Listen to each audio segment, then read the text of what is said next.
नमस्कार, life science classes देखने वाले सभी छात्र छात्राओं का स्वागत है।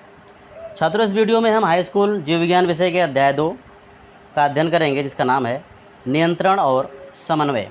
इस वीडियो में सभी महत्वपूर्ण बहुविकल्पीय प्रश्नों को रखा गया है, जो आपके बोर्ड परीक्षा के साथ साथ आपके सभी प्रतियोगी परीक्षाओं के लिए बहुत ही महत्वपूर्ण है। तो वीडियो को अंत तक देखिएगा, स्किप मत कीजिएगा। एक एक प्रश्न आपकी बोर्ड परीक्षा के लिए बहुत ही महत्वपूर्ण है इसमें। तो शुरू करते हैं। पहला प्रश्न है, तंत्रिका तंत्र की इकाई है। 4 ऑप्शन हैं, तो इनमें से सही होगा तंत्रिका कोशिका। तंत्रिका कोशिका को तंत्रिका तंत्र की संरचनात्मक और क्रियात्मक इकाई कहते हैं, और यही कोशिकाएं मिलकर के तंत्रिका तंत्र का निर्माण करती हैं। ठीक है।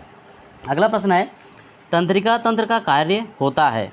मतलब जो तंत्रिका तंत्र है ये कौन सा कार्य करता है।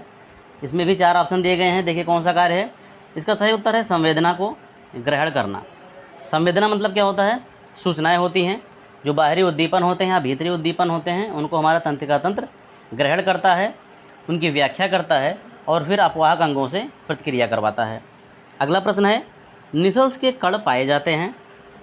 निसल्स के कण कहाँ पाए जाते हैं, तंत्रिका कोशिका में पाए जाते हैं, और ये जो तीनों पार्ट हैं ये तंत्रिका कोशिका के ही हैं।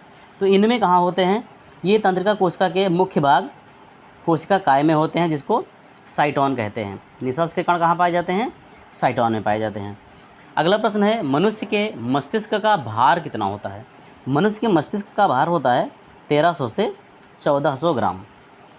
अगला प्रश्न है, मनुष्य के मस्तिष्क में सबसे बड़ा और सबसे विकसित भाग कौन सा है। देखिए, मनुष्य के मस्तिष्क का सबसे बड़ा भाग है पर मस्तिष्क।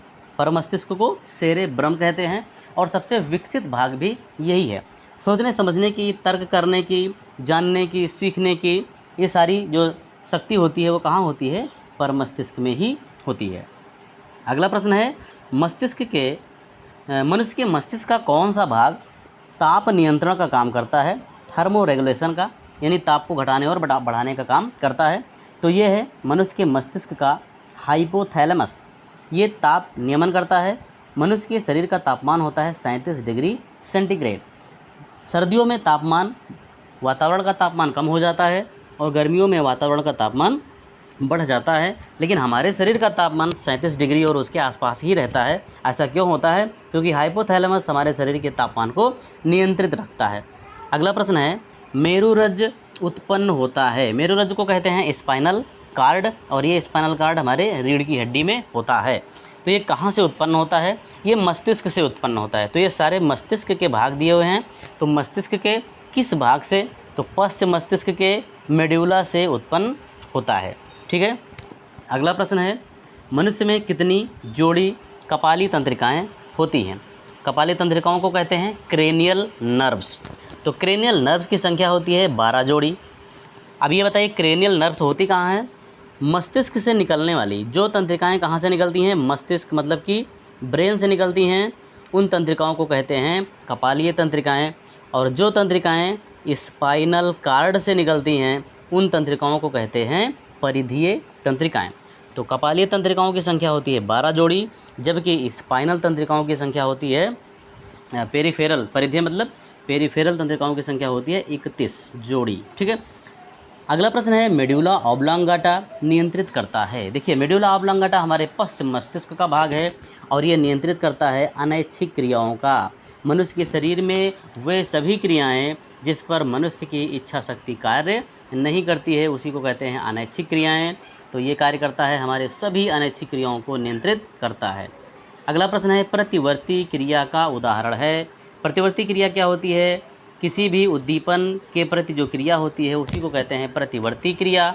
तो प्रतिवर्ती क्रिया है, स्वादिष्ट व्यंजन को देखकर मुंह में लार आना। स्वादिष्ट व्यंजन ये क्या हो गया, एक उद्दीपन हो गया, मुंह में लार आना एक क्रिया हो गई, इसको कहते हैं प्रतिवर्ती क्रिया।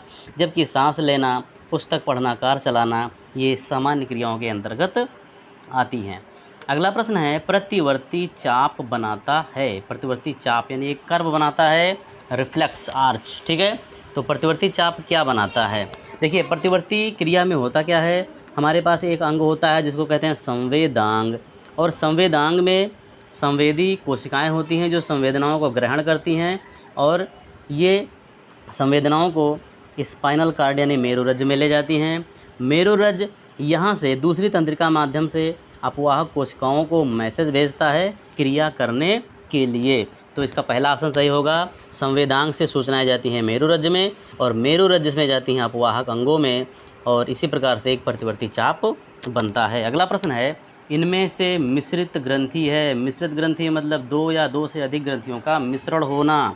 तो यहाँ पर मिश्रित ग्रंथि है अग्नाशय, क्योंकि ये एंडोक्राइन और एक्सोक्राइन दोनों ग्रंथियों का मिश्रण है इसमें, इसलिए इसको मिश्रित ग्रंथि कहते हैं। और हमारे शरीर की दूसरी सबसे बड़ी ग्रंथि है। अगला प्रश्न है, पीयूष ग्रंथि के पक्षपाली से स्रावित होने वाला हार्मोन्स है। देखिए, पीयूष ग्रंथि जिसको पिट्यूटरी ग्रंथि कहते हैं, हमारे मस्तिष्क में पाई जाती है। इसमें दो भाग होते हैं, पहला भाग को कहते हैं अग्रपाली और दूसरे को कहते हैं पश्चपाली। पश्चपाली से स्रावित होने वाले हार्मोन्स हैं ऑक्सीटोसिन और वैसोप्रेसिन। ठीक है, ये भी बताते चलें। देखिए, थायरॉक्सिन हार्मोन और पैराथार्मोन ये किससे स्रावित होता है? थायराइड ग्रंथि से और पैराथायराइड ग्रंथि से। इंसुलिन और ग्लूकागॉन अग्नाशय से। एपिनेफ्रिन और नार एपिनेफ्रिन ये स्रावित होता है एड्रीनल ग्रंथि से। एड्रीनल ग्रंथि किडनी के ऊपर पाई जाती है। अगला प्रश्न है, मास्टर ग्रंथि किसे कहते हैं? मास्टर ग्रंथि कहते हैं पीयूष ग्रंथि को, जिसको कहते हैं पिट्यूटरी ग्रंथि। इसलिए कहते हैं क्योंकि हमारे शरीर में पाई जाने वाली सभी ग्रंथियों पर ये नियंत्रण और नियमन करता है। अगला प्रश्न है, कैल्शियम और फास्फोरस के उपापचय को कौन सा हार्मोन नियंत्रित करता है? कैल्शियम और फास्फोरस को। ठीक है, इसमें से ऑप्शन सही है बी, पैराथार्मोन। ये हमारे शरीर में कैल्शियम और फास्फोरस का अस्थियों में डिपोजिशन करता है। ठीक है, तो ये उपापचय कौन करेगा? पैराथार्मोन। अगला प्रश्न है, सुमेलित कीजिए। इसको सुमेलित करना है। एक तरफ ABCD ये दिए हुए हैं हार्मोन्स और दूसरी तरफ दिया हुआ है रोगों के नाम। किस हार्मोन की कमी से कौन सा रोग होता है? थायरॉक्सिन हार्मोन की कमी से क्या होता है? थायरॉक्सिन हार्मोन की कमी से होता है घेंघा रोग। घेंघा रोग क्या है? इसमें थायरॉक्सिन हार्मोन की कमी हो जाती है तो थायराइड ग्रंथि अपने आकार को बढ़ा देती है और ये थायराइड ग्रंथि गले में गांठ की तरह दिखाई पड़ने लगती है, जिसको कहते हैं घेंघा रोग। ये क्या होता है? आयोडीन की कमी से होता है। दूसरा है, पैराथार्मोन की कमी से क्या होता है? अभी आपने पढ़ा, पैराथार्मोन कैल्शियम और फास्फोरस का उपापचय करता है, यानी अस्थियों में डिपोजिशन करता है। अगर अस्थियों में कैल्शियम और फास्फोरस का डिपोजिशन नहीं होगा तो अस्थियां हमारी हो जाएंगी कमज़ोर और ऐसे रोग को कहेंगे ऑस्टियोपोरोसिस। तीसरा है, इंसुलिन की कमी से क्या होता है? इंसुलिन ग्लूकोज का नियमन करता है। इंसुलिन की कमी से रक्त में ग्लूकोज की मात्रा बढ़ जाती है और एक रोग हो जाए मधुमेह, जिसको कहते हैं डायबिटीज़। ग्लूकोकार्टिकाइड क्या है? ये एड्रिनल ग्रंथि से स्रावित होता है। ये भी शर्करा की मात्रा का नियमन करता है और इसकी कमी से हो जाता है एडिसन रोग। और मिलेटोनिन क्या होता है? ये मिलेनिन के संश्लेषण को नियंत्रित करता है। अगर मिलेटोनिन की कमी हो गई तो मिलेनिन नामक रंगा नहीं बनेगी और त्वचा का रंग हल्का हो जाएगा। ठीक है, तो मनुष्य की जो त्वचा है इसका रंग किस प्रकार के वर्णक के कारण होता है? तो उस वर्णक का नाम है मिलेनिन। इसको याद रखना। अगला प्रश्न है, पुरुषों के वृषण से स्रावित हार्मोन्स को क्या कहते हैं? तो पुरुषों के वृषण से स्रावित होता है टेस्टोस्टेरॉन और इसी को नर हार्मोन्स भी कहा जाता है। अगला प्रश्न है, मादा हार्मोन कौन सा है? तो मादा हार्मोन है एस्ट्रोजन। ठीक है, याद रखना, नर हार्मोन प्रोजेस्टेरॉन और मादा हार्मोन एस्ट्रोजन। अगला प्रश्न है, इनमें से पादप हार्मोन नहीं है। देखिए, जंतुओं के साथ साथ पौधों में भी हार्मोन्स होते हैं। यहाँ पर 4 हार्मोन्स दिए गए हैं जिनमें से एक हार्मोन पादप हार्मोन नहीं है, तो वो है थायरॉक्सिन हार्मोन जो थायराइड ग्रंथि से स्रावित होता है, जबकि ऑक्सिन, जिबरेलिन, साइटोकाइनिन ये सभी पौधों में स्रावित होते हैं। अगला प्रश्न है, निम्नलिखित में वृद्धिवर्धक हार्मोन है। वृद्धिवर्धक हार्मोन ऐसा हार्मोन होता है जो पौधों के वृद्धि को प्रेरित करता है। तो वृद्धिवर्धक हार्मोन है ऑक्सिन, जबकि इथाइलिन और एब्सिसिक अम्ल वृद्धिरोधक हार्मोन है, वृद्धि को कम करते हैं। अगला प्रश्न है, किस पादप हार्मोन के प्रयोग द्वारा अनिषेक फलन क्रिया को प्रेरित किया जाता है? अनिषेक फलन क्या है? सबसे पहले ये समझिए, बिना निषेचन के फल बनने की क्रिया। वैसे फल किससे बनता है? निषेचन के बाद, लेकिन अगर निषेचन ना हो और फल बन जाए तो इसे कहेंगे अनिषेक फलन। ठीक है, अनिषेक फलन के द्वारा बने हुए जो फल होते हैं उनमें बीज नहीं होता है, जैसे कि केला हो गया, अनानास हो गया, इनमें बीज नहीं होता है। तो कौन सा हार्मोन है जो अनिषेक फलन को प्रेरित करता है? तो इस हार्मोन का नाम है ऑक्सिन और जिबरेलिन। पौधों और पुष्पों के ऊपर अगर ऑक्सीजन और जिब्रेलिन का छिड़काव कर दिया जाए तो पौधे के जो पुष्प हैं बिना निषेचन के ही फल को बना देंगे।